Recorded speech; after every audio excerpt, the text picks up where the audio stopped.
NAFSMUN here. Let's install Apache Maven. So go to Google and search Apache Maven and go to this website. Then click on download.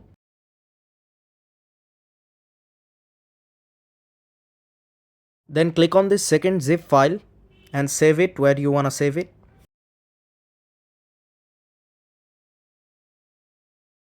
As you can see, it's downloading. So the download is done.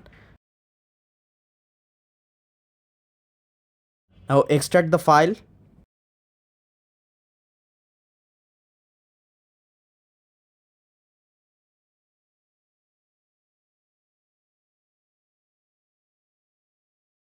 Now enter the file, go to bin and copy the directory.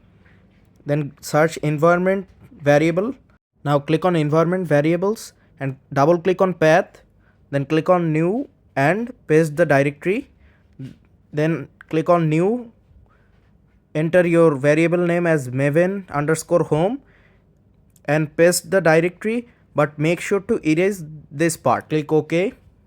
OK. And open command prompt.